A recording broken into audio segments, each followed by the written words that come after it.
हरे राम हरे राम राम राम हरे हरे, हरे कृष्ण कृष्ण कृष्ण हरे हरे, हरे राम राम राम हरे हरे, हरे कृष्ण कृष्ण कृष्ण कृष्ण हरे हरे, हरे राम राम राम हरे हरे। हरे कृष्ण कृष्ण कृष्ण हरे हरे। राजा विराज प्रभु रामचंद्र महाराज की जय। सद्गुरु श्री समर्थ रामदास स्वामी महाराज की जय। जय जय रघुवीर समर्थ सद्गुरु श्री ब्रह्म चैतन्य महाराज की जय। गोपाल कृष्ण महाराज की जय। गेले 4 महिने आपण हरे राम राम राम हरे हरे कृष्ण, आज कृष्ण समाप्तीच्या दिवशी इथे आपण इथे आलेले आहे. नक्की त्यामुळे हरे कृष्ण कृष्ण कृष्ण हरे हरे हे आज आपण जे भजन रोज 4 महिने करतोय त्याचा साक्षात त्यांनी आपल्याला प्रत्यंतर दिलेले आहे. कृष्ण इथे रामाच्या शेजारी इथे रूप देत असलं तरी अवतार वेगळा आहे ना कृष्णाचा. त्यामुळे आज कृष्णही आपल्या इथे आपल्याला विवरण ऐकायला आहे. असं खूप आनंदाचा दिवस आहे आज. बघता बघता 4 महिने कधी संपले हे खरंच कळलं नाही आपल्याला. आणि मध्ये आता हे रस्त्याचं काम सुरू झालं म्हणून, नाहीतर अक्षरशः म्हणजे आपल्याला छान वाटत होतं. 4:30 यायचं करायचं, 1 तासात सगळं झालं विवरण झालं की आपापल्या घरी जायचं, असं छान उपक्रम चालला होता. गेले 4 महिने आपण हा आनंद उपभोगतोय. आत्ता आपण आधी पहिल्यांदा नमनाचे श्लोक म्हणूया आणि समर्थांना म्हणजे सद्गुरूंच्या कृपेमुळे हा आपला जो चातुर्मास नियम आहे दासबोध ग्रंथावरील केलेलं विवरण, हा 4 महिन्याचा नेम हा सद्गुरू कृपेमुळे हा पूर्ण झालेला आहे. समर्थांची प्रचंड कृपा असल्यामुळे हे आपल्याला नियमाची पूर्तता आपण आज करणार आहोत. दासबोध हा विषय मुळात इतका मोठा आहे की तो एका चातुर्मासात होणारच नाही. आपण हाच विषय पुन्हा पुढे चालू ठेवू शकतो. तर आपण 5व्या दशकापर्यंत आपण आज येणार आहोत. कारण हा सगळा खटाटोप समर्थांनी कशा करता केलेला आहे तर अज्ञानाचं निरसन करायचं आहे. जे अज्ञ लोक आहेत त्यांना ज्ञान प्राप्ती झाली, त्यासाठी ज्ञानाचा मुख्य ज्ञानाचा निश्चय पहिल्या दशका समाजात सांगितले. तर आपण ज्ञानदशकापर्यंत, ज्ञान दशक नाही, ज्ञान प्राप्ती शुद्ध ज्ञान विमल ज्ञान जे आहे त्या तिथपर्यंत आपण यायचे. म्हणजे आपल्याला ज्ञानप्राप्ती शाब्दिक त्याचंच आपण सारखं चिंतन केलं की प्रत्येक शास्त्रात आपल्याला ज्ञानप्राप्ती होणार आहे. ज्याचं आपण चिंतन करतो ना ते स्वरूप आपल्याला प्राप्त होत असतं. आपल्याला सगळ्यांना माहिती आहे. आपण त्याच्या अनुसंधानात राहायचे म्हणजे आपल्याला ही ज्ञानप्राप्ती होणार आहे. हे प्रत्येकाने आपण लक्षात ठेवायचं. पहिल्या दशकात काय झालेलं आहे तर पहिल्या दशकात नित्यानित्य विवेकातलं नित्य स्वरूपाचं वर्णन आपण ऐकलेलं आहे. दुसऱ्या दशकात अनित्य असं जे विश्व आहे त्याचं आपण वर्णन ऐकलेलं आहे. तिसऱ्यामध्ये तिसरा दशक जो आहे तो वैराग्याकडे विश्वाची विरक्ती निर्माण करणारा म्हणजे वैराग्याचा दशक आहे.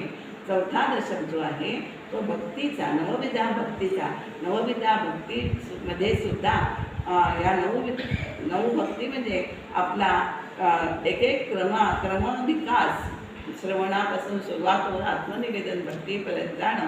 हा एक भक्ती म्हणजे एक टप्पा, एक पायरीने आपण वर चढवत आत्मनिवेदनापर्यंत पोहोचलो आहे. आणि मग ते ज्ञान आपल्याला मंत्रांचा दशक असं का म्हटलेलं आहे 5व्या दशकाला तर चौथा जो समास आहे 5व्या दशकातला त्याच्यामध्ये मंत्र अनेक मंत्रांचा उल्लेख आलेला आहे. कोण सांगतं कृष्णाचा जपला, कोणी रामाचं सांगतं. अत्यंत भरपूर जे आपल्याला सगळ्यांना माहिती आहे भारतामध्ये हिंदू लोकांमध्ये 33 कोटी देवाची संकल्पना आहे. कोटी म्हणजे प्रकार आपण असं धरू शकतो. तर ते तेवढ्या देवांचे मंत्र या पुस्तक आपल्याला समर्थांनी या समासात सांगितले. म्हणून त्याला नाव जरी मंत्रांचं दशक म्हटलं असलं तरी मुख्य विषय जो आहे तो आत्मज्ञानाचाच आहे. हे आपल्याला जसं आपण समासाचं अध्ययन करत जातो ते आपल्याला कळून येतं.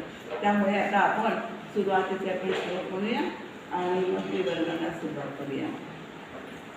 गणेश शारदा चैव सद्गुरु सज्जनस्तथा आराध्य दैवतं गुह्यं सर्वं मे रघुनन्दना.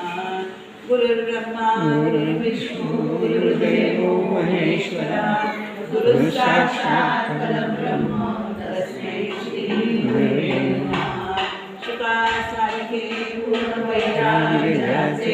वसिष्ठा परी ज्ञान योगेश्वराचे कवी वाल्मिका सारिका महाज्ञानीचा नमस्कार माझा सद्गुरू महाराजा. मला वाटते अंतरित्वा विसावे तुझ्या दास गोदास कावे अपत्या परी पामवी प्रेम ग्रासा महाराज या सद्गुरू या दासा. जय जय रघुवीर समर्थ राजाधिराज प्रभु रामचंद्र महाराज की जय. सद्गुरु श्री ब्रह्म चैतन्य महाराज की जय.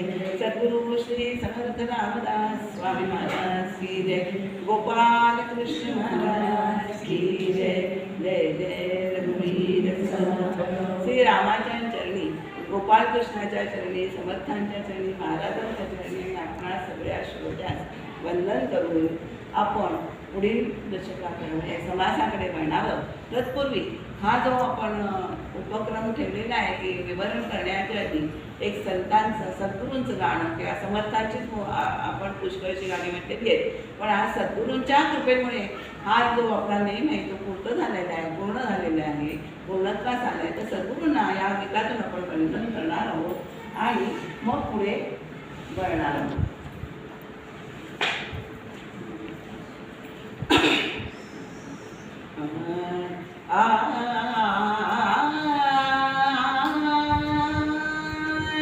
सद्गुरु महिमा अपरंपार, सद्गुरु महिमा अपरंपार. गाता भावे कोणी आत्मोद्धार, गाता भावे कोणी आत्मोद्धार. सद्गुरु महिमा अपरंपार, सद्गुरु असती परम दयाघन. अल्पावे त्यांसी काया वाचा मन, परमार्थ सकलांसी कथिती उपकरून करण्या सारा सद्गुरु महिमा अपरंपार. असार अवघे विवेके जावे, सार तेची हृदयी धरावे. सद्गुरु चरण दृढ धरावे, करण्या नवासी पार. सद्गुरु महिमा अपरंपार. सद्गुरु असती परमात्म स्वरूप, कयांचे संगती लावे सुख अमाप. परमात्म स्वरूपी भावे करूप, सोडूनी देहांकार. सद्गुरु महिमा अपरंपार. सद्गुरूंचे लाभता कृपाशील वचन, अज्ञानाचे होई निरसन. स्वस्वरूपाचे होई ज्ञान, आनंदासी नचकार. सद्गुरु महिमा अपरंपार. प्रार्थना ऐसी सद्गुरु प्रती, महती जाण्या दे विशुद्ध मती. मी तू एकच देही प्रचिती, नदीचा करी अंगीकार.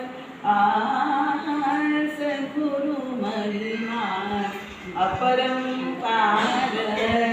गाता भावे होई आत्मोद्धार. सद्गुरु महिमा अपरंपार. सद्गुरु महिमा, सद्गुरु महिमा, सद्गुरु महिमा अपरंपार.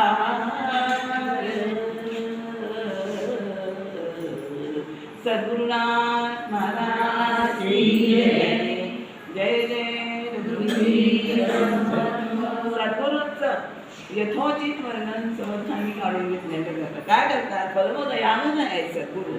त्यांना आपण काय करायचंय? काया वाच्यामध्ये आपण त्यांना श्रवण द्यायचे, म्हणजेच आत्मनिवेदन या ओळीतनं आपल्याला कळून येतं. आणि काय करतात सद्गुरू? का परमदयाळू? तो परमार्थ हा इतरांसाठी हा गुह्य आहे, तो सगळ्यांना पटकन कळत नाही, पण ते काय करतात? आपल्याला उचलून दाखवतात. म्हणजे एखादं फळ कसं आपण उपलतो त्याप्रमाणे आपल्याला ते परमार्थ उचलून दाखवतात. कशासाठी दाखवतात? कळण्यात असा सारा आणि असार काय, म्हणजे ते शाश्वत काय आणि अशाश्वत काय, ह्याचा उलगडा आपल्याला सद्गुरू त्यांच्या निवेदनातून करून देतात. आणि मग आपल्याला असा सारासार कळाला, म्हणजे कळल्यानंतर काय आपण करतो? असार आहे ते आपण विवेकाने टाकून द्यायचे आहे आणि सार जे आहे म्हणजे शाश्वत परब्रह्म आहे ते आपल्या हृदयामध्ये अंतर दृढ धरायचे. आणि मग सद्गुरू चरण आपल्याला दृढ धरायचे. कशासाठी धरायचे सद्गुरूंचे चरण? तर करण्या भवासी पार, आपल्याला भवपार जायचं आहे, हे आपल्या जीवाचं ध्येय ठेवायचं आहे. आपल्याला भवपार करण्यासाठी आपण सद्गुरूंचरणी अनन्य जायचं आहे, अनन्य शरणागती व्हायचे, म्हणजे त्यांचा आपल्याला भवपार देणार आहे. आणि हे सद्गुरू आपण आता इतके दिवस ऐकतोय, सत्स्वरूप म्हणजे परमात्मा स्वरूप म्हणजे सद्गुरू स्वरूप, हे जे आपण समीकरण मांडलेलं आहे. एकदा तुम्हाला स्वस्वरूपाची ओळख झाली, म्हणजे मी कोण आहे? मी म्हणजे देह नाही आहे, तुम्ही म्हणजे आत्मा आहे, म्हणजे आणि आपण हे परमात्मा स्वरूपाचाच अंश आहोत, हे जे ज्ञान झालं आपल्याला. आणि सद्गुरू कशासाठी आलेले आहेत? भुवल की परमात्मा म्हणतो की सगळ्यांना आपल्याला सद्गुरू रूपाने परमात्मा आपल्याला सगुणात ते आलेले आहेत. आपल्यासाठी परमात्मा हा संत रूपाने सद्गुरू रूपाने सगुणामध्ये आलेले आहेत. तर त्यासाठी आपण त्यांचं ते परमात्मा स्वरूप आहे आणि त्यांच्या संगतीमध्ये जे आपल्याला सुख लाभतं ना ते अमाप मिळतं. आणि त्यासाठी आपल्याला सुख मिळवायचे. आता आपण बघितलं बघा की जे आपल्याला देवाकडनं मिळणारं म्हणजे दृश्य जगताकडनं मिळणारं सुख आहे ते अल्प आहे, पुढच्या काळापुरतं आहे, शाश्वत नाही आहे. तर आपल्याला परमात्मा स्वरूपी जर आपण एकरूप झालो, म्हणजे मी तू एक, म्हणजे त्याची आपण एकरूप झालो, तदाकार झालो, तर ते आपल्याला कसं होणार? आपण एकरूप, तर मी म्हणजे देव, हा देहावंकार जो आपल्याकडे आहे तो आपण त्याच्याच आहे आणि त्याच्यासाठी आपल्या एकरूप व्हायचं आहे. आणि त्यांचंच आपल्याला उपाश्रय लागलं तर अज्ञानाचं नाश निरसन हे निश्चितपणे होतं, असं आपल्याला इथे या गाण्यातनं आपल्या महाराजांनी बजवून घेतलेलं आहे. आणि मग होतं काय? एकदा अज्ञानाचं निरसन झालं की ज्ञान आहेच आहे. अज्ञान तुम्हाला दिसत अगदी आड पडदा जो असतो ज्ञानावर पटल असतं ते ज्ञान अज्ञान निरसन झालं, ज्ञान आहेच ते आपल्याला ज्ञान होतं. आणि मग ज्ञान एकदा तुम्हाला स्वरूपाचं झालं की आपल्याला आनंदाला हा पारावरच पुरत नाही. आणि आता शेवटी काय आपण करायचे? सद्गुरूंच्या चरणी प्रार्थना करायचे की तुझी महती गाण्यासाठी मला तू विशुद्ध मती दे, त्याच्यामध्ये कोणतीही वासना नको, की मला कोणती अशी आशा म्हणजे मला हे मिळावं म्हणून ती महती गाते, असा बिलकुल भाव आपण ठेवायचा नाही आहे. आणि दुसरं काय करायचं? आपल्याला आपण जन्माला आल्याबरोबर मी आणि तू एकच आहोत ही प्रचिती बरी तू मला द्यायची आहे, असं इथे आपण सांगितलेले आहे. अगदी काय करणं म्हणजे काय? की गुणदोषांसकट आपल्याला त्यांनी स्वीकारावं ही प्रार्थना आपण महाराजांनी आपण कधी नावाच्या ठिकाणी सद्गुरूंच्या चरणी, म्हणजे गुणदोषांसकट स्वीकार करणे याला अंगीकार करणे असं म्हणतात बरं का. तर आपल्या माणूस म्हणतो की त्या गुणदोष असतात, त्या सकट त्याला जो आपला म्हणतो तो खरा सद्गुरू आहे.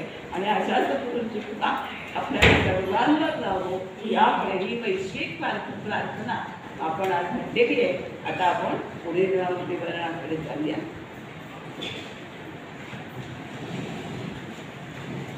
शुद्ध ज्ञान निरूपण. मी म्हणजे ऐकनानाचे लक्षण, ज्ञान म्हणजे आत्मज्ञान, हाच आपला विषय पुढे आहे. की ज्ञान म्हणजे काय? पहावे आपण असे. आत्मज्ञान म्हणजे काय? पहावे आपण असे आपण या ज्ञान असं आपण बघितलेलं आहे. पहावे आपण असे आपण म्हणजे काय? तुझं देव आपल्याला नाही पाहिजे. आतमध्ये कसं नियंत्रण तत्व आहे त्या तत्वाला आपल्याला जाण्याचं आणि जे तत्व चराचरात भरून व्यापून उरलेलं आहे तेच तत्व तुझ्यातही असे सद्गुरू सांगून शिष्याला आश्वस्त करतात आणि ते तूच आहेस तत्वमसी जी ते वेदांची महावाक्य बघितली ते तूच आहेस ते तू जाण की मी दुसरा कोणी नाही आहे, मी चौदव्याहून वेगळा आहे. म्हणजे कसा वेगळा आहे तर ते तत्व जे आहे ते तूच आहेस असं महावाक्यांचा उपदेश आपण सद्गुरू शिष्याला करतात तिथपर आपण पाहिलेलं आहे. आता आपण आधीच्या विवरणांचा जे नाही आहे त्यांच्यासाठी थोडक्यात आढावा घ्यायचा आहे. काय विचार मांडायचे बद्ध असे 4 प्रकार माणसं केलेले आहेत वर्ग माणसं ज्ञानी आणि अज्ञानी असे 2च प्रकार माणसांचे असतात. तर समर्थाने काय केलं आहे की आरंभबिंदू म्हणजे अज्ञानी माणूस आणि अंतबिंदू म्हणजे ज्ञानी माणूस पण आणि त्या रेषेवर मध्यबिंदू काढलेले आहेत आणि त्या मध्यबिंदूच्या आरंभबिंदू ते मध्यबिंदू इथे जो मध्य येईल त्याचा तिथे आहे मुमुक्षू आहे आणि मध्यबिंदूच्या अंतबिंदू ह्याच्यामध्ये जो बिंदू मधला येतो तिथे आहे साधक म्हणजे सिद्ध हा शेवटी म्हणजे अंतबिंदू आहे. म्हणजे बद्ध मुमुक्षू साधक आणि सिद्ध असे समर्थाने माणसांचे म्हणजे 4 भाग केलेले आहेत. आता बद्धाचं लक्षण आपण सगळं काल स्पष्ट बघितलेलं आहे पण ते थोडक्यात सांगते.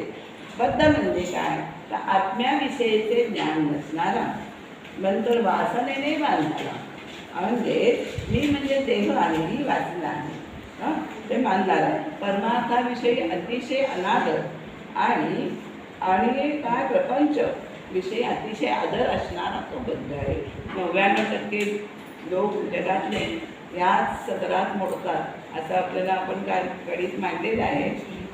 तर ह्याच्यामध्ये काय होतं बद्धाला काय असतं कामिनी आणि कांचन याच्यामध्ये तो साधारण गुरपडतो. आपल्याला धनदारा आपल्याला म्हणतो की नाही आपण म्हणजे विषयामध्ये म्हणजे कामिनी आणि कांचन म्हणजे सुवर्ण म्हणजे धनामध्ये ह्याची साधारण वासना गुंतलेली असते कापंचिकाची. तर ते काय कशा मिळवता प्रकारे मिळवता येईल असं सारखं चिंतन तो करत असतो. जरी तो ऑफिसला गेला तरी आत्ता माझी पत्नी घरी काय करत असेल असा सारखा विचार म्हणजे सगळं जप ध्यान धारणा सगळं ते पत्नी आणि धन याचीच तो करत असतो. त्यामुळे होतं काय की हा देहाभिमान म्हणजे मी देह आहे हा अभिमान इतका त्याचा बळकट होतो की त्यातनं तो सुटूच शकत नाही आहे. म्हणजे हे अज्ञान आहे मी आणि माझे सारखं म्हणणं म्हणजे मी म्हणजे देह म्हणणे हे अज्ञान आहे. तर ज्ञान काय आहे मी म्हणजे आत्मा आहे हे ज्ञान आहे. तर आपण एका विवचन आपण जी कुलक्षणं जी बघितली आहे बद्धामध्ये तर कुलक्षणांचा किंवा अतिरेक सगळ्या गोष्टीचा षड्ऋतूंचा अतिरेक असतो. काम क्रोध मद मत्सर सगळा अतिरेक त्याच्या जीवनात आपल्याला आढळतो. अवगुणांचा अतिरेक त्याच्याकडे असतो. अतिशय क्रोध अतिशय राग नंतर अतिशय लोभ असं ह्या बद्धाचं लक्षण आपल्याला मी काल म्हटलं तसं हे ह्या ओव्या प्रत्येकाने वाचायच्या कशा करता की आत्मपरीक्षण करायचे. मी काल सांगितलं तसं या 4 प्रकारात आपण कुठे बसतोय मुमुक्षमध्ये बसतोय का बद्धात आहोत का सिद्धात आहोत का साधकात आहोत हा आपला आपण विचार करायचा आहे. पण तो विचार आपल्याला हे सगळं वाचल्याशिवाय येणार नाही आहे. त्यासाठी दासबोध वाचन केलं की आपल्याला हा आत्मपरीक्षण हे करता येतं. त्यामुळे आता अशा बद्धाच्या म्हणजे काय असतं असं हा जेव्हा त्याला असं वाटतं की त्याला जेव्हा या अशा वर्तनाचा पश्चाताप होतो म्हणजे आपण आत्तापर्यंत जे खुशाल शेंगू जीवन जगलाय ना ते व्यर्थ घालवलं आहे आपला तो काळ. आपल्याला देह हा कशासाठी नरदेह लाभलेला आहे याचा आपण याच्यामध्ये विचारच केलेला नाही आहे. तर नरदेह काय करायसाठी आपल्याला परमात्मा तत्वाची प्राप्ती करण्यासाठी लाभलेला आहे. असा तसा तो वाया घालू नये असा त्याला आपण इतके उगीच आपण तो पंखे बंद करायला लागतील तर आपला हा देह आहे तो सत्कार दिला पाहिजे असं आपल्याला तेव्हा. आणि मग आता आपण तर काहीच केलं नाही परमार्थाचे भक्तीने तीर्थयात्रांनी काहीच केलं नाही भजन नाही पूजन नाही असं त्याला पश्चाताप होतो. त्या लक्षणांचा त्याला त्याग करावा असं वाटायला लागतं. म्हणजे ही जी लक्षणापासून मुक्त व्हावं अशी जी त्याला इच्छा होती ना ही मुमुक्षु अवस्था आहे. मुमुक्षु अवस्था प्राप्त झाली की हा पालट आपोआप ही बद्ध लक्षणं बदलत जातात आणि मुमुक्ष लक्षणं आपण थोडक्यात बघितलेली आहेत. मुमुक्षुकडे त्याची वाटचाल सुरू होते. वास्तविक बद्ध आणि मुमुक्ष हे दोन्ही अज्ञानातच होतात. पहिले दोन हे अज्ञानात आणि साधक आणि सिद्ध हे ज्ञानी माणसात होतात.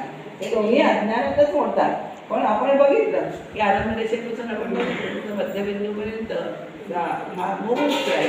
त्याला काय दोघांनाही देहाबद्दल अभिमान असतो, देहाहंकार असतो. मी म्हणजे देह ही भावना इतकी बळकट असते. पण आता त्याचा बद्धाला म्हणजे पश्चाताप होतो आणि म्हणूनच त्याची मुमुक्षुकडे वाटचाल सुरू झाली असं आपल्याला म्हणतात. बद्धाला जेव्हा आपण मुक्त झालं पाहिजे अशी जी इच्छा तरी निर्माण होते ना, तेव्हाच त्याच्या लक्षात येतं की आपण बांधलं गेलं त्याच्या लक्षात येतं आणि आता आपण मुक्त झालं पाहिजे यातनं असं वाटतं. तेव्हा तळमळ उत्पन्न होते. अशी अंतर्मुमुक्षु म्हणजे तळमळ आणते मोक्षाची. मोक्ष म्हणजे मुक्ती. आपल्याला यातनं बद्धाद्वारे तो मुक्त झालं पाहिजे ही अवस्था आहे ती मुमुक्ष अवस्था आणि त्यासाठी तळमळ उत्पन्न होते. त्यांना मुमुक्षु म्हणतात असं आपल्याला काल आपण बघितले. इथपर्यंत आपण बघितले. आणि ह्या संसार चक्रातून आपण बाहेर पडावी अशी तळमळ अशी सद्बुद्धी त्यांना होते ते मुमुक्षु. या नाव मुमुक्षु असं म्हणून समर्थांनी अनेक मुमुक्षुची लक्षणं सांगितलेली आहेत आणि मुमुक्ष असं म्हणतात. मुमुक्ष म्हणजे मोक्षाची इच्छा करणारा, ज्याला या दृश्य जगताचे व्यर्थत्व जेव्हा लक्षात येतं ना ते आणि तोच परमार्थाच्या मार्गाला लागतो. आता इतर कोणी आपण व्यर्थ आहे दृश्य जगत आहे भासमान आहे कळल्या तरच आपण परमार्थाला लागतो. दृश्यामध्ये आपण गुंतत नाही. त्यामुळे दृश्य जगताचे व्यर्थत्व लक्षात येणे हाच मुळात परमार्थाचा प्राण आहे असं समर्थाने सांगितले. दृश्य जगताचे व्यर्थत्व लक्षात येणे हे परमार्थाचं प्राण आहे. लक्षात परमार्थाकडे तुमची वाटचाल सुरू झाली ह्याचं ते लक्षण आहे. मग म्हणजे काय झालं आपण आता बघितलं मुमुक्ष शास्त्रामध्ये मुमुक्षचे 3 प्रकार सांगितले बरं का. मुमुक्षुचा 2 प्रकार आहे. एक मंद मुमुक्षु आणि मध्यम मुमुक्षु आणि तीव्र मुमुक्षु. यातील जो तीव्र मुमुक्षु आहे ना तो खरा पश्चाताप दर्द झालेला आहे. आपण पूर्वी केलेलं जे कृत्य आहे दुष्कृत्य आहे आणि तिथे वर्ण करत नाही त्याच्याबद्दल त्याला कर्माचा हा पश्चाताप होतो आणि आपलं जीवन हे आमूलाग्र करावं असं त्याला मनापासून वाटते. तो मुमुक्षु आहे आणि जी बंधनातून सुटण्याची त्याची इच्छा आहे तीच मुमुक्षु अवस्था आपण म्हटलं तसं. आणि ह्या पश्चातापामुळेच त्याचा जणू नवीन जन्म होतो बरं का. हा पश्चाताप झाल्यामुळे त्याच्या आमूलाग्र बदल होतो ना म्हणजे त्याचा हा जणू नवीनच जन्म आहे असे संत लोक म्हणतात. कारण अनुताप झाल्यामुळे अनुताप झाला तरच तुम्ही बदलू शकता स्वतःला ना. तापाने काय होतं पूर्वीच्या जीवन पद्धतीत आपला आमूलाग्र बदल होत जातो आणि दुसरा पालट कसा होतो तो सस्वरूपाच्या दृष्टीने तो पालट होत जातो. म्हणजे ही मुमुक्ष अवस्था आहे. आणि काय समर्थ काय म्हणतात यासाठी तर त्याच्या कशामुळे आणि पहिल्यांदा बद्धावस्थेतून मुक्तावस्थेत का करायला असं वाटतं तर बद्ध हा कधी जागा होतो की पश्चाताप कधी होतो. संसारिक आपत्ती येते किंवा कौटुंबिक आपत्ती येते किंवा कुठलं आपल्याला पैशाचं म्हणजे संकट येतं. आपल्याला संकट आपल्याला पैसा कसा पुरवायचा आहे संकट कळतं ना प्रत्येकाला. तसेच आपत्ती झाली तेव्हा बद्धावस्थेतून हा खरा जागा होतो आणि पश्चाताप होऊन त्याचं मन हे प्रपंचाकडून परमार्थाकडे वळतं आणि काय म्हणतो तो की झाला एवढा परमार्थाचा सोच पुष्कळ झाला. आता आपलं जीवन जे आहे आपण उघडा वेळ सार्थकी लावावा हा म्हणजे तो स्वस्वरूपाच्या अनुसंधानाकडे तो वळतो. ही मुमुक्ष अवस्था आहे. समर्थ काय म्हणतात संसार दुःखे दुखवला विविध तापे कोळला निरूपणे कस्तावला अंतर्यामी. निरूपणाने तो त्यासाठी त्यांनी काय करायला पाहिजे तर श्रवण कीर्तन श्रवण करायचे अशाचं मोठ्या शास्त्रग्रंथांचं निरूपण अध्यात्म निरूपण ऐकायचे त्यातून जरा ते ज्ञान मिळतं ना त्याच्यामुळे त्यांना आंतरिक प्रस्ताव होतो की हा आपल्याला आपण आता पश्चाताप होतो आणि आपण आपला आता मार्ग जीवनाचा मार्ग बद्धावस्थेकडून ते परमार्थाकडे तो वळवतो. परमार्थ प्रपंचाकडून तो परमार्थाकडे वळवतो. त्याला असं जीवन आपण जगावं. त्या पुढील ओव्यातून समर्थांनी त्याच्या मनाची जी उद्गार होते ना, काय कसं मी फुकट घालवलं जीवन, हे समर्थांनी वर्णन केलेलं आहे. हे अगदी तंतोतंत वर्णन केलेलं आहे. 23 ते 24व्या ओळीपर्यंत हे वर्णन आहे. तर त्याच्या जीवनात हे बदल घडून येतो. अनुताप झाल्यामुळे परमार्थ साधावा असं त्याला वाटू लागलं. किंबहुना पूर्वकर्माचा पश्चाताप झाला यालाच अनुताप म्हणतात. पूर्वकर्माविषयी पश्चाताप होणं त्यालाच पश्चाताप म्हणजे अनुताप म्हणतात. नाहीतर आपण काय म्हणतो, कसं निगरवेट्टासारखं तरी काय आघात झाले तरी तो आपलं संसारिक जीवन काही सोडत नाही. त्याला पश्चाताप झाला, अनुताप याला म्हणतात. पारमार्थिक नाव आहे अनुताप पश्चातापाचा. तर त्या जीवनाचा आणि त्याच्याबद्दल आत्मज्ञानाबद्दल पश्चाताप होणं आणि आत्मज्ञानाबद्दल तळमळ लागणं, त्या दोन्ही गोष्टी आपल्याला मुमुक्षुपणाची 2 अंग आहेत. पश्चाताप होणं स्वतःला आणि तळमळ लागणं आत्मज्ञानाची, ही 2 मुमुक्षूची 2 अंग आहेत. आणि आत्मज्ञानाच्या तळमळीने तेव्हा काय करतो मनुष्य, मुमुक्षू हा संतांची संगत त्याला हवीशी वाटू लागते. मग तो संत संगत कशी साधता येईल असा तो विचार करत असतो. आणि त्यांनी सांगितलेलं साधन आहे तो त्यांच्यावर विश्वास ठेवून कसंचा तसं तो करायला लागतो. की ते संदेह ठेवायचाच नाही आहे. संदेह आपल्याला मनात शंका आली, कोणतंही काम असो, परमार्थातलं असो म्हणजे प्रपंचातलं, तुम्ही शंका असं झालं तर असं आलं तर ते काम निर्फळ होतं. परमार्थसुद्धा तो सफल होत नाही. तुम्ही शंका निशंक हो निर्भय मनाने म्हटलेले ना, तुम्ही निशंक मनाने हा परमार्थ समर्थाने सांगितले, सद्गुरूंनी सांगितलेले वचन ते आपण आचरणात आणायचे आहे. समर्थाचं नाव तर तळमळीने आत्मज्ञानाच्या तळमळीने मुमुक्षू ही संतांची संगत करतो आणि त्यांनी सांगितलेले साधन करू लागतो. हा साधक झाला.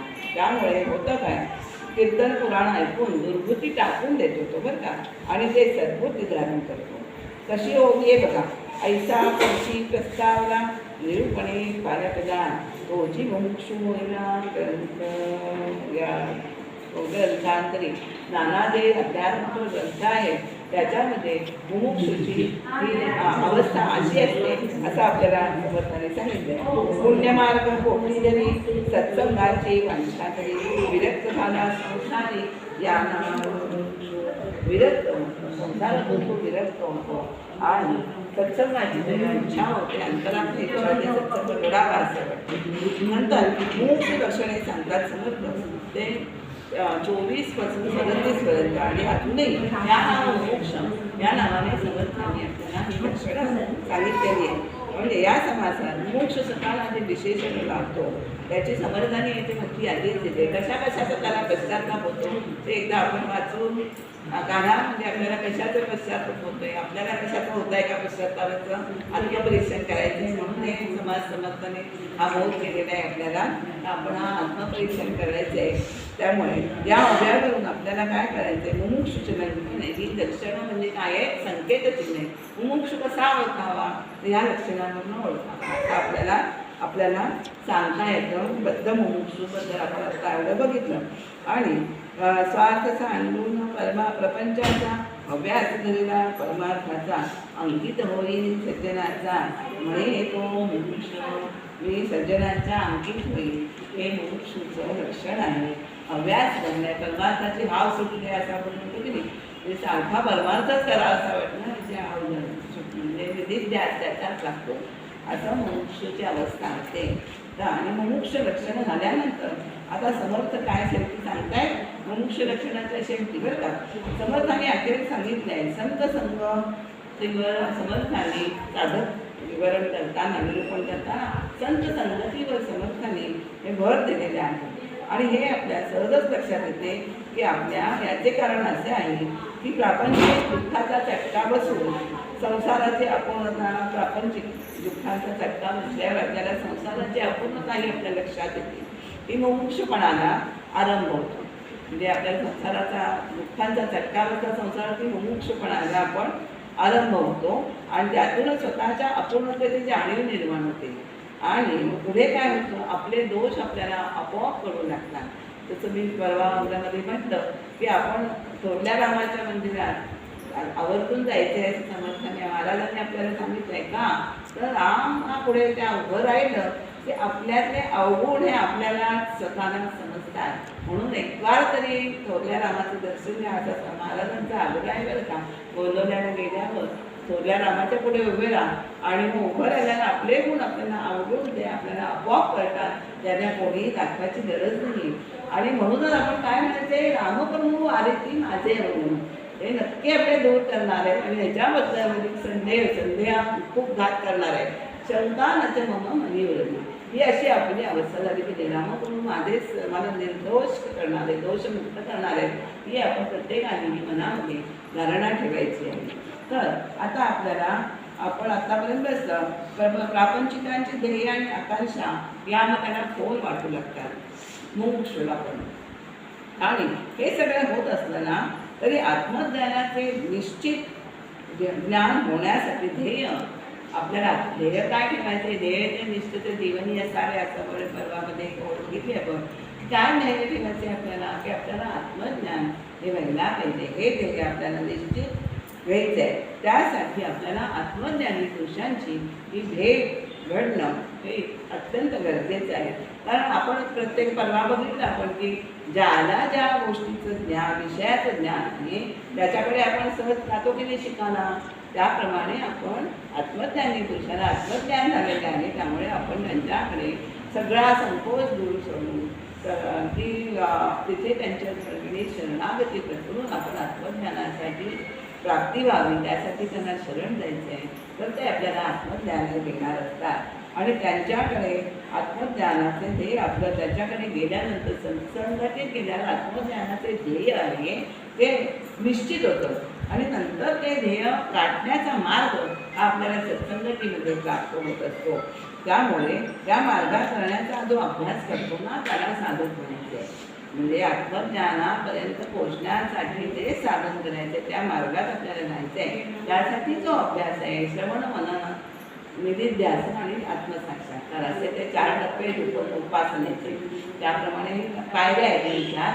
तर त्यासाठी त्यांनी श्रवण करायचे, श्रवणाचं मनन म्हणजे चिंतन करायचे. ऐकलेलं नळी फुंकिरी सोनारे इकडून तिकडे असं इकडं जाण इकडून जाता कामा नाही. तर इथे ही बिरबलाची गोष्ट आपल्या सगळ्यांना माहिती आहे की कशातही बोलत्या आता दिसायला सगळ्या सारख्या होत्या. पण एक ऐकलेलं सगळ्यांना नुसतं सांगतो पण आचरणात काही आणत नाही बरं का. आणि एक काय करतो ऐकतो तिकडनं ऐकतो इकडनं सोडून देतो. पण तिसरी जी मूर्ती आहे ना म्हणजे तिथे नुसती पोकळ नाडी दाखवलेली आहे. आणि तिसरी जी मूर्ती आहे ती हृदयापासनं तोंडापर्यंत ती नळी आहे. म्हणजे काय ते तुम्हाला ते पोचलेलं अंतर्ज्ञान आहे हृदयापर्यंत घडत आहे. आणि मग ते आपण आचरणात आणू शकतो. हृदयापर्यंत ते ज्ञान पोचतं. अशी ती विरवड्याच्या तिन्ही मूर्तीची कुठली मूर्ती चांगली अशी ती गोष्ट आहे त्याच्यामध्ये ते मी आपल्या आता या विषयात आली म्हणून सांगितली. तर आपल्याला ते अनुसरण त्यांचं करायचं आहे आणि मार्गात राहण्याचा अभ्यास करायचा आहे. त्यांना साधक असं म्हणतात, आपल्याला ते समर्थ म्हणतात. साधना करणाऱ्या साधकांचे विवेचन या समासात तेच विवेचन आलेलं आहे. कशासाठी? ध्येय प्राप्तीसाठी साधना करावीच लागते. तुम्हाला ध्येय गाठायचं आहे मग प्रापंचिक असो नाही तर परमार्थिक असो तुम्हाला ध्येय प्राप्तीसाठी वाटचाल करावीच लागते. आपलं सगळं सर्वस्व तिथे होताना लागतं. तेव्हा ध्येय आपल्याला गाठल्याचं समाधान आपल्याला मिळतं. साधकाने संतांजवळ अनुसंधानाची कला शिकायची आहे. विद्या आहे अनुसंधान कसं राखायचं हे आपल्याला समर्थ सद्गुरू दाखवत असतात. मी देहच या भावनेत राहणारा तो साधक आम्ही आत्माच आहे याचा अभ्यास करत राहतो. मी देहच राधा भावनेत राहतो. आपण बद्ध बघितलं मी देहाच्या भावनेत राहतो. पण ते करता करता त्याचा कसा हा क्रमविकास आहे. बद्धातून मोक्ष मोक्षातून साधक आणि साधकातून सिद्ध हा आपल्या मानवी जीवनाचा क्रमविकास आहे. आपण बद्धातून सुटलो मोक्षातून सुटलो आता साधकाची वाटचाल साधक म्हणते चालावे आपण असं म्हणतो. तसे ते साधकाच्या मार्गावरून आपल्याला चालायचं आहे. ते मोक्षापर्यंत सिद्धापर्यंत पोचायचं आहे. म्हणजे ब्रह्मज्ञानापर्यंत परमात्म्यापर्यंत आपल्याला पोचायचं आहे. परंतु हे कसं आपल्याला सहज शक्य आहे का? त्यासाठी तुम्हाला अभ्यास करायचे आहे आणि देहाचे अनुसंधान बाजूला करायचे आहे. स्वस्वरूपाचे अनुसंधान आपल्याला लावून घ्यायचं आहे. पण या साध्या ह्याच्यामध्ये काय होतं हे सहज शक्य नाही. म्हणजे आपल्या सगळ्या बद्धाच्या जीवनातल्या ज्या आवडी आहेत ना, त्या आपल्याला आचार विचार त्या आवडी निवडी ह्या संपूर्ण बदलायला लागतात आणि आपल्या परमात्मा स्वरूपाकडे वळायचं. त्याच्यासाठी जे आचरण आवडी निवडी असतात, आचरण कसं करायचं त्याच्यामध्ये त्या आपण ते परिवर्तित करायला लागतात की मग आपण साधकाच्या मार्गावरून चालायला मोकळं होतो. म्हणजे दृश्य आहे ते बळेच आपल्याला दूर सारायचं आहे. या आपल्याला आपण सहजा दृश्याचा आपल्याला अभिमान असतो, आपल्या दृश्याची सहजाचं न सुटणार नाही, तर ते आपल्याला बाजूला सारायचा मुद्दा असं सहज सुटत नाही. ते आपण संतांच्या संगतीत राहिलो की ते आपल्याला कसं दृश्याकडे हे करायचे, मिथ्यत्व पटवून दिल्यावर आपल्याला दृश्य बाजूला सारायचं आहे. त्यासाठी आपण मग अशी म्हणत जसं स्वस्वरूपानुकूल आवडी निवडी आपण जपायचे आहे आणि त्यासाठी देहावर सततच दृश्यात रमणारे जे मन आहे ते परमात्मा स्वरूपात रंगायचे आहे. कारण शेवटी मनाचं सगळं गणित आहे ना. मन एवं मनुष्याना कारण बंद मोक्ष आपण म्हणतो की नाही. म्हणजे मनाचा तुमचा निश्चय झाला पाहिजे की आपण सस्वरूपात व्हायचं आहे. त्यासाठी ही साधना अवस्था आहे. त्यासाठी साधन करायचं आहे ते सद्गुरू आपल्याला सांगतात आणि ते करता करता त्याची आपल्याला सस्वरूपाचं अखंड धारणा आपली निर्माण होते. आपल्याला यम आसन प्राणायाम आपल्याला सगळ्यांना माहिती आहे. नंतर प्रत्याहार ध्यान धारणा आणि समाधी अशा या अवस्था 8 पायऱ्या आहेत. अष्टांग योगाला असं म्हणतात. तर ती धारणामध्ये अष्टांग योगाची धारणा आपल्याला साधायला पाहिजे. ज्याला धारणा साधली ना तो साधक झाला हे निश्चित समजावं. आणि साधक कसा असावा तर त्याने काय सांगितले, समर्थांच्या गोव्या आहेत त्या पुढीलप्रमाणे आपल्याला थोडक्यातच बघायचे आहे कारण अजून सिद्ध सगळा व्हायचं आहे. तर अवगुणांचा कमी त्याग देणे धरला सत्संग तयासी बोलीचे मग साधकायचा. अवगुणांचा त्याग करून नंतर देणे सत्संग धरला त्याला काय म्हणायचे, तयासी बोलीचे मग साधकायचा. मग त्याला साधक म्हणायचे. म्हणजे अवगुणांचा त्याग आणि सत्संग या दोन्ही गोष्टी साधकासाठी अत्यंत महत्त्वाच्या आहेत. जो संतांचे शरण गेला संतजनी आश्वासला मग तो साधक बोलला संतजनी. म्हणजे संतांना शरण केल्यानंतर संतजन त्याला आश्वस्त करतात की तू बरोबर मार्गावर आहे, तुला ते स्वरूप आहे, ते तुला समजलेलं आहे, ते तूच आहेस, हे जाणायचं आहे. हे वेदांचं सार आहे बरं का. तत्वमसी वगैरे सगळे महावाक्य आपण बघितलेली आहे. मग तो साधक बनला आणि मग त्याला काय करतात, उपदेशले आत्मज्ञान तुटले संसार बंधन. आत्मज्ञानाचा उपदेश केल्यावर काय होतं की संसाराचं ते बंधन आहे ना ते आपोआप बढून जातं, तुटून जातं. दृढते कारणे तरी साधन. पण ते दृढ होण्यासाठी संसार बंधन तुटायचं आहे आणि आत्मज्ञानाचं आपल्याला झालेलं आहे. पण ते दृढ अंतरात दृढ व्हायला पाहिजे. नुसतं पेरणी करून अंतरात त्याची मशागत आपल्याला करायला लागते की नाही. तर सुद्धा आपल्याला साधनेची मशागत करायची आहे. असं आपल्याला आपण संत लक्ष आपल्या सद्गुरू आणि सचिष्ट लक्षामध्ये आपण बघितलेले आहे. तसं दृढते कारणे तरी साधनं यानाचं साधक. अशी साधकाची लक्षणे समर्थांनी जवळ पहिल्या 31 ओव्यांतल्या समासाच्या सांगितलेली आहेत. बळेचे अवघा त्यागकी जे म्हणून साधक बोलीचे असे आपल्याला समर्थांनी 60व्या ओवीत सांगितले. म्हणजे हा त्याग आपल्याला सहजासहजी होत नाही. तर बळे आपण आता औषध काढू असं तरी आपण बाळाने पाचतो की नाही बाळाला का तर बरं वापरू म्हणून. तसं हा सद्गुरूने दिले. सद्गुरू हा वैद्य आहे. त्याने दिलेलं हे औषध आहे, अनुपान आहे. ते आपल्याला हे पथ्य त्याचं सांभाळायचं आहे की आपल्याला हा त्याग अंतच त्याग प्रापंचिकांचा त्याग वेगळा आणि सिद्धांचा त्याग वेगळा. असं त्यागाचं पण वर्णन पुढे आलेलं आहे. सिद्धांचा अंतर्बाह्यता म्हणजे अंतरापासून त्याग झाला पाहिजे. प्रापंचिकांनी जेवढ्याच तेवढा संसार केला तरी तो त्यागच आहे त्याच्यासाठी असं आपल्याला सांगतात. त्यामुळे असं म्हटलेलं समर्थांनी बोललेले आहे. आणि काय होतं आपण बघतो की साहित्य क्रीडा संशोधन क्षेत्रामध्ये अनेक वर्ष सातत्याने साधना केल्यानंतर ते मग चित्रावर पोचतात की नाही त्याच्यासाठी साधना करतात. तर म्हणूनच आणि ते जगत होतात. तत्वत आध्यात्मिक क्षेत्रातील साधना ही सुद्धा मूल्यतम आहे. त्यासाठी आपल्या अवगुणांचा विकारांचा समूळ नाश झाला पाहिजे आणि अहोरात्र त्याचा अभ्यास करायला लागतो. त्यासाठी कष्ट करायला लागतात, प्रयत्न करायला लागतात. म्हणजेच आपण जे म्हणतो अनुष्ठान, आपण जे म्हणतो 12 वर्षे समर्थाने अनुष्ठान केलं, किती कष्टाचं त्यांचं अनुष्ठान होतं आपण समर्थांच्या चरित्रातनं बघतो. तर त्यामुळे विकारांचा समूळ नायनाट होतो आणि आपल्याला त्यासाठी प्रयत्न बरीच करायला लागतात. प्रयत्ने काढून ते गणिता ते कळे. त्याप्रमाणे प्रयत्नाने काय साध्य होत नाही. प्रयत्न अचूक दिशेने केलेला प्रयत्न त्याला समर्थांनी देव म्हटलेले आहे. अचूक दिशेने केलेला प्रयत्न, तुम्ही आता अभ्यासाला आहे तुम्हाला की अचूक दिशेने प्रयत्न केलेला तो प्रयत्न त्याला देवाचं स्वरूप समर्थांनी दिलेले प्रयत्नाला. प्रयत्नवाद समर्थांचा हाही एक मोठा विषय आहे. तर त्यासाठी आपण प्रयत्न करायचे आहे आणि त्यानंतर मग ध्येयसिद्धी. प्रयत्न केले की ध्येयसिद्धी नक्कीच प्राप्त होत असते. त्यामुळे असे सकल संतांनी खडतर तपश्चर्या केलेली आहे ध्येयसिद्धी प्राप्त होण्यासाठी. त्यामुळे त्यांना परमध्येय, म्हणजे काय आहे परमध्येय? तर परमध्येय म्हणजे परम मोक्ष, आपला जे म्हणतो आपण सिद्ध, म्हणजे सिद्ध आपल्याला आत्मस्वरूप करणं, परमात्मा स्वरूपा करणं, त्या स्वरूपापर्यंत जाणं, त्याच्यात एकाकार होणं, हे त्यांना परमध्येय आहे. परमार्थामध्ये आपण परमार्थाचे 4 अर्थ बघितले. सगळ्यात श्रेष्ठ ध्येय परमात्मा प्राप्ती हे आहे. त्यामुळे सद्गुणांचा आपण प्रयत्नपूर्वक अंगीकार करायचा आहे आणि संतांच्या वचनावर दृढ विश्वास ठेवायचा.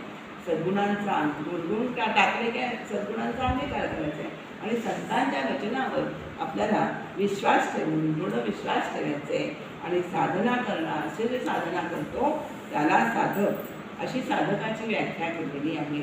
त्यामुळे अशी व्याख्या समर्थांनी सुरुवातीसच केलेली आहे. आपण त्या ओव्या आपण बघितलेल्या आहेत.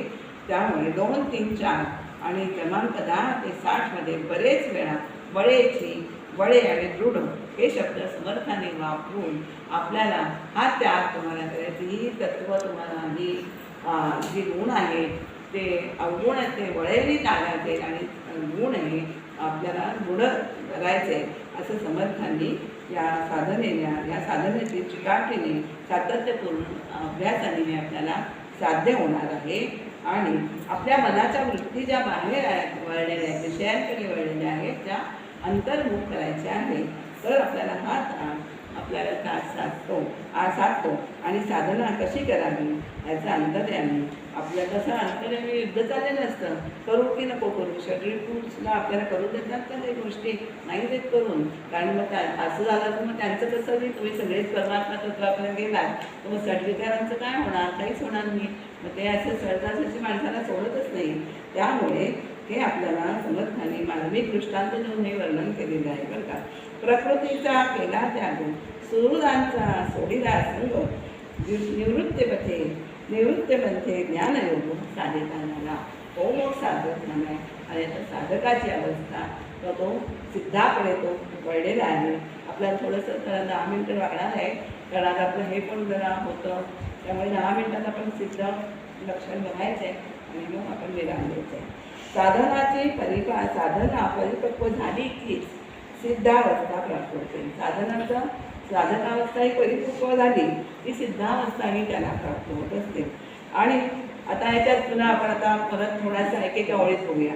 देहबुद्धीवर जगणारा तो बद्ध, कालांतराने अनुताप झाल्यामुळे बदललेला तो मुमुक्ष आणि ज्ञानाच्या चळवळीने साधना करणारा तो साधक. ही आपण मोस्ट इम्पॉर्टंट आपण म्हणतो की नाही, तसे ही 4 वाक्य मी तुम्हाला सांगितली.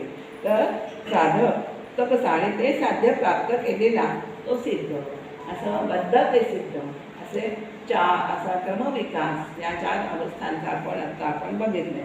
सिद्धावस्था हा परमार्थ मार्गावरील अंतिम टप्पा आहे. कशाप्रकारे? त्यामुळे काय होतं, संशयरहित निश्चयात्मक आत्मज्ञानाची प्राप्ती होणे. निश्चयाची आत्मज्ञान प्राप्ती, निश्चय त्याला आत्मज्ञानाचा निश्चय, मुख्यतः आत्मज्ञानाचा निश्चय आपण बघितलेला आहे. तर संशयरहित, त्याच्यामध्ये संशयाचं पण सुद्धा राहता कामा नये आणि वासनांचा समूळ नाश झालेला असतो आणि अत्यंत निर्भय होऊन तो स्वानंदात जगत असतो. त्या हे 3 लक्षणांनी सिद्ध हा युक्त असतो बरं का. आणि सुद्धा सिद्धांच्या खुणा आहेत त्या समर्थांनी या समासात आपल्याला सांगितल्या आहे. आता काय बघा बरं का, साधू वस्तू होऊन गेला, संशय ब्रह्मांडाबाहेर गेला. निश्चय कळेला ऐका जाणा या नावसिद्ध. साधू होऊन गेला. साधू स्वतःच साधू जो आहे. वस्तू म्हणजे परमात्मा वस्तू. परमात्मा वस्तू असं म्हणतात. वस्तू पण सद्वस्तू, परमात्मा वस्तू ही परमात्म्यासाठी ती कामेच आहे. तर तो साधू स्वतः परमात्मा स्वरूप झाला. आणि मग झालं काय, तो त्याच्या मनातला जो संशय असतो सिद्धाचा साधकाच्या, तो ब्रह्मांडाबाहेर गेला. म्हणजे पिंड ब्रह्मांडापलीकडे गेला की त्याचं स्वरूप काय, पिंड ब्रह्मांडाकडे पलीकडेच परमात्मा स्वरूप आहे ना. आणि त्याला असं म्हणायचं, त्याचा निश्चय त्यामुळे आत्मज्ञानाचा घडत नाही असा हा त्याला सिद्ध म्हणायचे. त्याच्यामध्ये कसलाच किंतु आणि संशय राहत नाही त्याला म्हणायचं. स्वतः ब्रह्मरूप झाल्यामुळे त्याची देहबुद्धी ही संपलेलीच असते. म्हणूनच तो निर्वासन म्हणजे त्यांना कोणतीही वासनाच नसते. तो वासना रहित झालेला असतो. अशा तिन्ही लक्षणांचे सक्षम जे आहे ते सिद्धार्थ साह्य असतात असं समर्थ सांगतात. ज्याच्या मनात संशय असेल, प्रश्न असेल, अविश्वास असेल ना, त्याचा परमार्थ तर निर्फळ होतोच, पण साधी प्रपंचातली कर्मे ही निर्फळ होतात. हे दाखला त्यांनी आता दिलेले आहे आपल्याला. एवढ्या ओव्या वाचायला वेळ नाही. 15 ते 25 यामध्ये समर्थांनी अनेक उदाहरणांनी हे पटवून दिलेले आहे की संशय धरून केलेलं काम हे कसं निर्फळ होतो. कर्ममार्गातलं संशय, कर्ममार्ग हा संशयाने भरलेला आहे असं दिलेलं बरं का. कर्ममार्ग करताना म्हणून संशय रहित म्हणून कर्ममार्ग अवलंबायचं आहे असं आपल्याला सांगता येईल. तर निश्चय कशाचा करायचा आहे आपल्याला, तर श्रोत्यांनी असा प्रश्न विचारला कशाचा निश्चय करायचा आहे. तर समर्थ आपल्याला सांगतात की ज्याने हे सगळं चराचर निर्माण केलेलं आहे ना, त्या देवाला पहिलं ओळखायचं आहे. म्हणजे एका परमात्म्यापासूनच हे सगळं दृश्य विश्व निर्माण केलं आहे, पण ते ज्यांनी केलं आहे त्याला ओळखायचं आहे. अनेक देवदेवतांच्या गोंधळात पडू नका. पडला तर तुम्हाला खरा देव तो मीपणे आकारण्यात आहे, पण अनेक देवातून कुठला खरा देव असा मनाच्या श्लोकात श्लोक आहे की कुठला खरा देव कसा ओळखायचं. तर समर्थ म्हणतात की ज्याने ही सृष्टी निर्माण केली आहे त्याला ओळखा, त्याचं कर्तृत्व काय आहे ते ओळखा आणि त्याला जाणायचं आहे. आणि त्यासाठीच आपण त्या देवाला ओळखायचं आहे हा निश्चय मनामध्ये करायचा आहे. कुठेतरी एक भाव थोडं आता मीच म्हटलं की अनेक की सदा एक देवाची काय असं मनाचा शोक आहे. अनेक देवतांमध्ये आपलं जे आराध्य आहे, जे परमात्मा तत्व आहे, त्याला आपण त्या अनेक देवात त्या परमात्मा तत्वाला पाहायचं आहे. त्यामुळे असं नाही केलं तर काय होतं, अनेक देवांना भजतात ना, तर त्याचं काय होतं की व्यभिचारी भक्ती समर्थाने सांगितले बघा. अनेक देवांना भजायचं, इकडे जायचं तिकडे, आणि मग म्हणतात ना आपल्याकडे अल्लाह एकच मुसलमानांचं असं म्हणतात, पण आपण कधी कृष्ण नाही आला तर रामाला हात मारतो, राम नाही आला तर देवीला हात मारतो. म्हणजे ही व्यभिचारी भक्ती आहे. तुम्ही एका देवाला भजा. आपण एक प्राणी एक वस्तू जसं एक देवाला तुम्ही बजायचं आहे असं आपल्याला सांगितलं. एक निश्चय तो व्हायचा. काय करायचे, मुख्य देव तो आहे कैसा. मुख्य देव कसा आहे, नाना देवांचा वळसा करूच नये. म्हणजे नाना देवतांच्या नादी लागू नका. वळसा करू नये, नाना देवांच्या नादी लागू नका. मनातल्या सर्व संशयाचे जे मूळ आहे ते काढून टाकायचे असेल तर आपल्याला काय हवं आहे, संत सहवास. शेवटी आपली गाडी कुठे येते, संत सहवासावर आपली गाडी येते. त्यामुळे संत सहवास, त्यांचा उपदेश यासाठी अत्यंत महत्त्वाचं आहे. हे ओवीमध्ये 38व्या ओवीत आणि 38व्या ओवीत सांगितलेलं आहे. आणि 39व्या ओवीत समर्थ काय सांगतात, सिद्धाच्या काही कसलाही संदेह नसतो. म्हणजे त्याचे सांगणे हे निश्चयाचे. संदेह नसता की आपण ठामपणे सांगतो ना, देवा आपल्याला खरं ज्ञान होतं. म्हणजे कुठलेही प्रपंचाचं मी सांगते, ठामपणे सांगते आपण असं म्हणतो की नाही, तसंच आपल्याला संतांचा वचन ऐकून आपण ठामपणे हा निश्चय करायचा की हे परमात्मा तत्व हेच खरं आहे. हा ठाम निश्चय आपल्या अंतरी घ्यायला पाहिजे. तेव्हा त्याचा उल्लेख असा पुन्हा पुन्हा समर्थ करतात. निरोपले निश्चयाचे लक्षण परी हे न कळे सत्संगेन. सत्संगतीचा महिमा समर्थांनी याच्या समासात सांगितलेलं आहे. हे तुम्हाला निश्चयाचे लक्षण सांगितलं आहे. पण ते तुम्हाला सत्संगतीशिवाय करणे कदापि शक्य नाही आहे. त्यासाठी सत्संगतीत काय करायचे, त्यांची सेवा करायची, त्यांच्या मुखाने आपण त्यांचं अध्यात्म निरूपण ऐकायचे आणि मग आपले सारे संदेह आहे ते सगळे निघून जातात आणि शुद्ध परमात्म तत्व आपल्याला हाती लागतं. संतांशी गेलिया शरण संशय तुटती.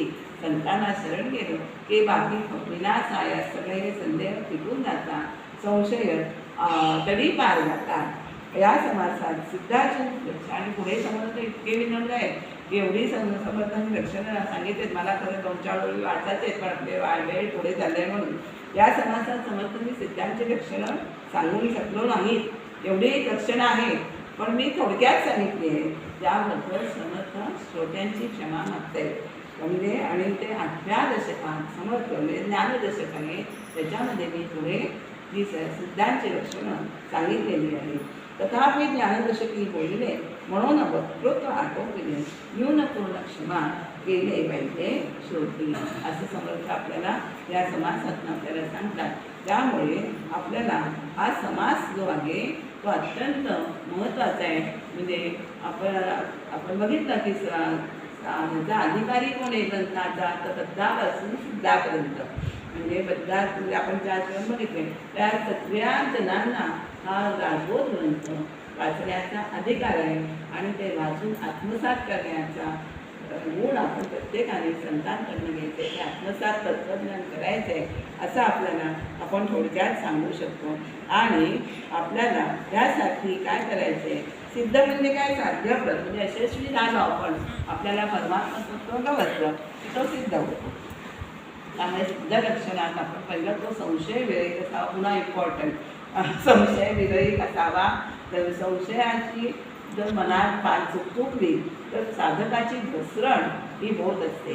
संशय रहित संदेह शंका हे शेवटी काय आहे, ते ही रूप थोडीशी बद्धाचीच लक्षण आहे संशयामध्ये घडणं वगैरे.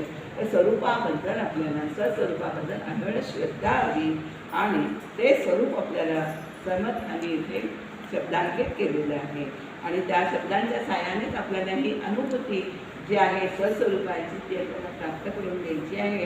इतके बोलून आपण हा समाज संपूया.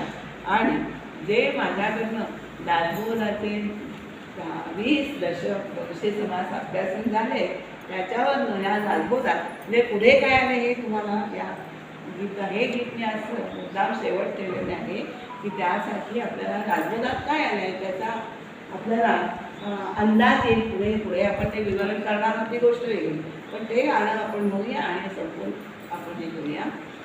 आज आपल्याला आरती करायची बरं का.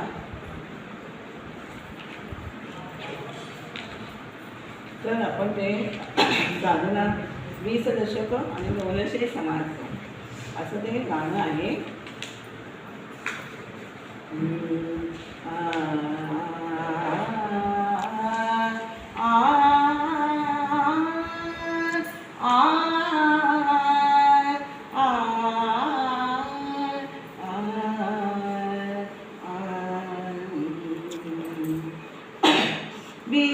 दशकन 200 समास 20 दशकन 200 समास सोडून झाले आज मी 30 पारावार नुरला आनंदास वंदन तिवार हे रामदासांस 20 दशकन 200 समास अज्ञानाचे करण्या निरसन समर्थ रचिती ग्रंथ महान बोधकयांचा अंगी बाणगुण पात्रो त्याच्या कृपाशीर्वादास 20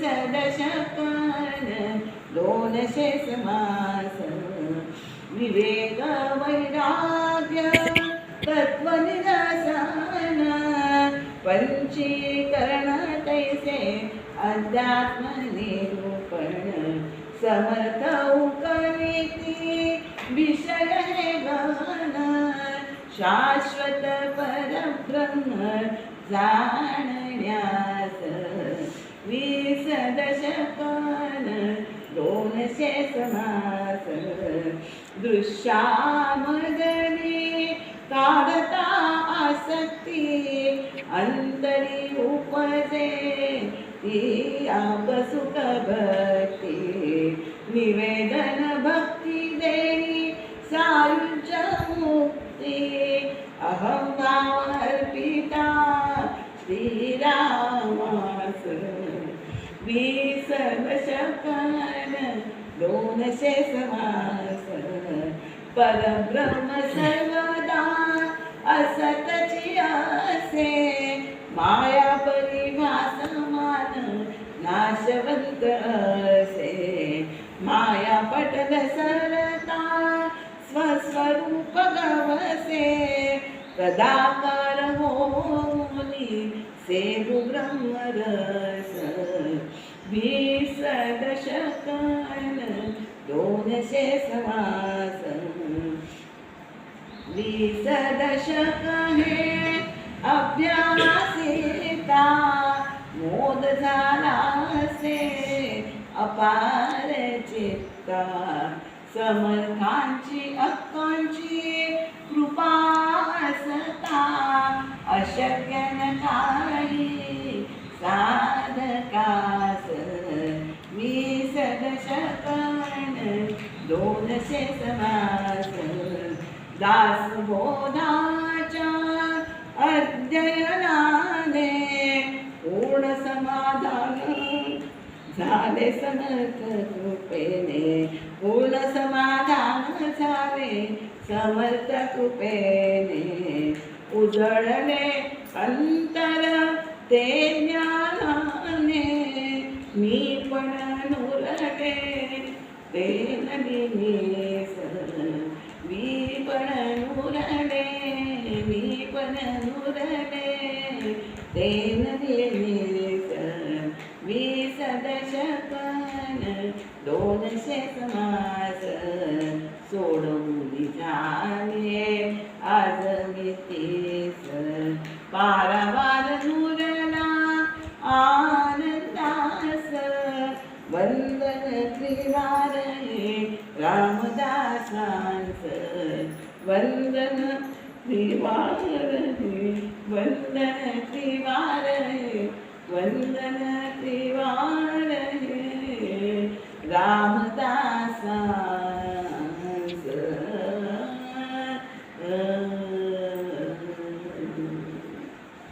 सद्गुरुनाथ महाराज की जय राजाधिराज प्रभु रामचंद्र महाराज की जय सद्गुरु समर्थ रामदास स्वामी महाराज की जय सद्गुरु श्री ब्रह्म चैतन्य स्वामी महाराज की जय जय जय रघुवीर समर्थ खरोखर आपल्याला हा अभ्यास करताना समर्थ आपल्या हृदयात अंतरात बसून आपल्याला खरोखर एक एक ज्ञानाचा घास भरवत आहे हा अनुभव आपण घेतो या अभ्यासाने आता आमच्याकडे दुसरी दासबोध सखोल अभ्यासाची विद्यार्थिनी तयार होते सुचेताला आमच्या दासबोध सखोल अभ्यासात प्रवेश मिळालेला आहे आणि तिचाही अभ्यास असा सुंदर होईल पूर्णपणे तिलाही आनंद संपूर्ण समाधान या आपल्याला अभ्यासातून मिळेल अशी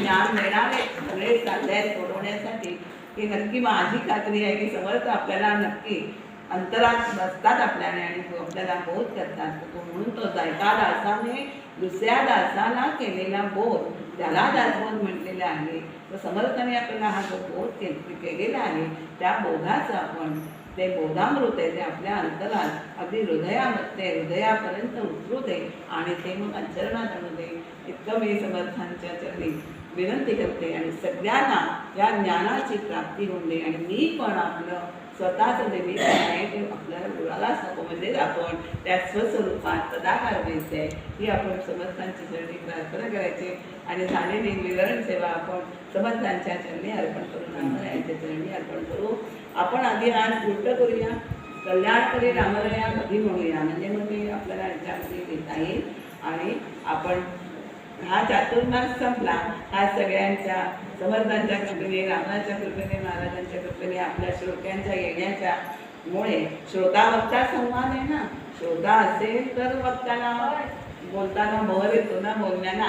म्हणून तुम्ही श्रोते आपण म्हणतात तसं जगदीश मूर्ती आहात. त्याप्रमाणे त्या श्रोत्यांना समोर बसलेले श्रोते हे आगळे नाही आहे.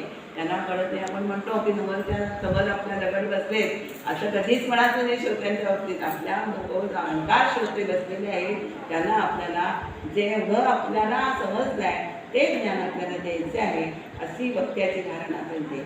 आणि वक्ता म्हणजे बोलण्यापूर्वी मी कशी होते आणि बोलल्यानंतर अभ्यास केल्यानंतर माझ्यात पालन झालं आहे का हे आतापर्यंत जसं वक्त्याने करायचं तसं श्रोत्यांनी पण करायचं आहे.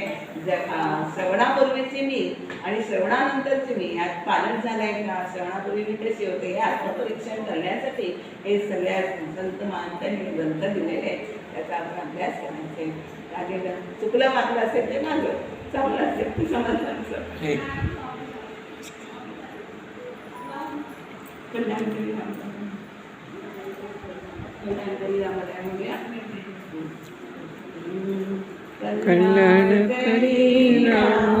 राया राम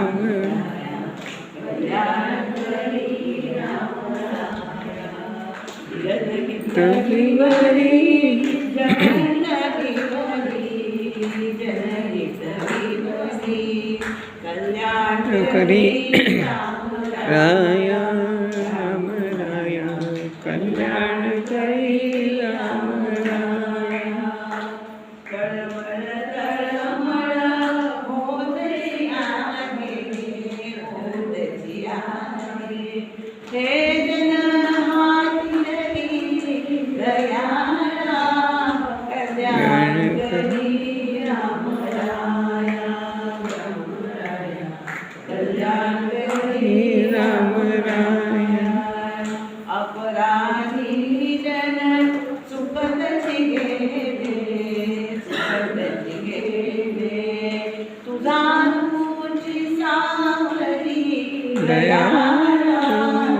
कल्याण करी राम राया. कल्याण करी राम राया. कठीण त्यावरी कठीण झाले, कठीण झाले आता दिसे पुरी दयाळा. कल्याण करी राम राया. कल्याण करी राम राया. कोठे जावे काय करावे, काय करावे आनंदी मोहरी दयाळा. कल्याण करी राम राया. कल्याण करी राम राया. दास म्हणे आणि केले बावनो, केले बावनो दयेसी नाही सरी दयाळा. कल्याण करी राम राया. राम राया. कल्याण करी राम राया. जनहित विमरी, जनहित विमरी, जनहित विमरी कल्याण करी राम राया. राम राया. कल्याण करी राम राया. राजाधिराज रामचंद्र महाराज की जय. जय जय सद्गुरु श्री समर्थ रामदास स्वामी महाराज की जय. सद्गुरु श्री ब्रह्मचैतन्य महाराज की जय. गोपाल कृष्ण महाराज की जय. जय जय रघुवीर समर्थ. आपल्या सगळ्यांना रामाने हाताशी धरलेले हे जण हाती धरी ही प्रार्थना आहे ना.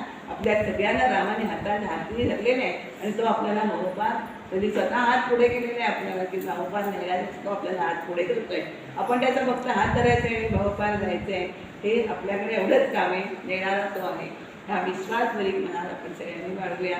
ही वैश्विक समर्थांचं पसायदानाने ते आपण दररोज म्हणतो.